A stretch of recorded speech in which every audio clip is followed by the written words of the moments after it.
Welcome back to our HLN special report. Chris Watts, the true confession. Watts, seemingly thrilled to be a dad. You can practically feel the love you see in these photos here.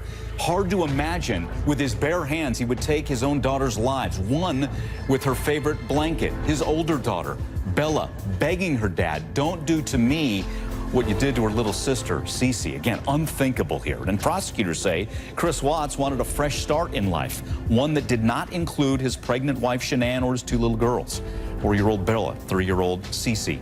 But according to police, that new life would have included his mistress, Nicole Kessinger. Back with us, Gene Casares, again, who's followed this case so closely. Refresh our memory. How does she figure into this, and what is he saying now about that relationship? Well, he met her at work. So she worked in the office, and he bumped into her June 1st of 2018. I mean, that's not even a year ago at this point. And he thought he was just going to bump into her once. He thought it was just a flirtation. But then he kept bumping into her. And then her job duties changed, so he was more in the office. And then it just sort of took on, he says, a life of its own. Well, he had his phone, and they would start texting with each other also. And when he would talk with her, she would see his phone right there. And she even asked him once, you know, why did you come here? He said, oh, we relocated from North Carolina. Oh, we? He says, yes, my children and I. But he also says the picture of Shanann was on his phone. Here is what he said to police about the affair. What were the conversations with Nikki as far as, at some point you guys were talking about her helping you find an apartment? So what did you guys talk about as far as your future together? That didn't really happen until like I got back from the beach.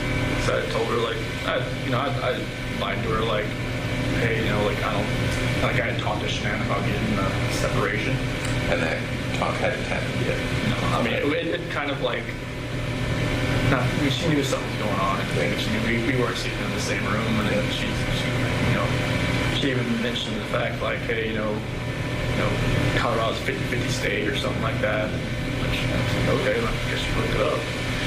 But, you know, that actual talk hadn't like actually happened. I was just like, I thought it was going to happen. Yeah. And so in conversations with Nikki, and I get it. I mean, you're telling her like the progress toward the divorce is a little bit more than it was. And then so what were you guys planning? So it was more like she's going to help me find an apartment that was affordable. This is kind of just around like Brighton or maybe just close to work, like Fort Lupton or something around there. That's kind of like where my area was. Did you talk about moving in with her? She didn't want that. She didn't want that? Would you have done that if she would have been cool with that? I've been a little too soon. I would have thought it was just, you know, we'd only been really seeing each other like almost like a month or just talking about 2 months. That would really. But she called her house like her apartment like her. I don't know, like her kind of like a shield or kind of like her. She had another word for it, but like her safe place. Yeah, like a safe place or something like that. And she's like, you know, people like to invade it, but that's why she always let me come over because she said she felt like it was fine, like her dog liked me and everything. Like she would say, hey, you know, you just should belong here type thing. You know, okay. And Chris Watts also says that with Nicole, it was sort of like a roller coaster that you're punching the ticket on and you just never can get off. Now we want you to listen to some sound from actually Nicole herself as she is talking with investigators. Maybe the story's a little different here. Listen.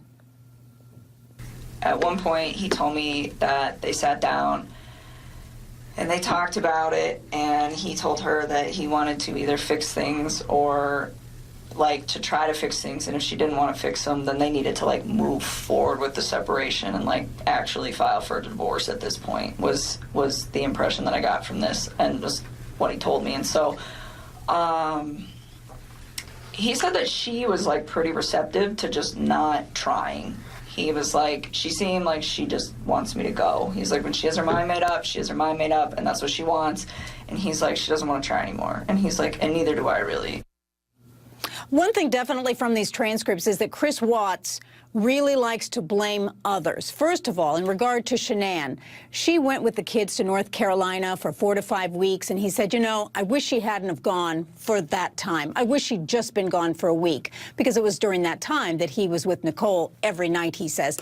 Secondly, he talks about Nicole, and he says how she is pushing him in another direction, how aggressive she was with the affair and with all of that. So, Mike, it's interesting. He really doesn't take the blame himself. In fact, that he wishes he could apologize to Nicole at this point for all that he put her through, and wish that it hadn't all happened. You know, one other thing going along the same lines is him blaming others. He even, like, he credits this relationship, you know, from these interviews, saying this relationship contributed to the murders, but she, talking about Nicole, never asked me to do anything. Real quick, Gene, is she motive? Is Nicole Kessinger motive for murder? It has been in other high-profile cases that we've covered that they believe this other life will be perfect if they can just get rid of this life. But what's interesting is to also murder your children, because many times the children can survive and go into that new life. But if you want to just get rid of that life altogether, you probably do exactly what Chris Watts did.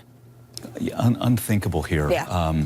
And he's also paving the way for the relationship with his lies, and he's hiding the whole way. That this is, you know, he's lying that this relationship's ending, paving the way for something with Nicole Kessinger. Right, but the lies can stand alone. The lies don't have to go into then murder.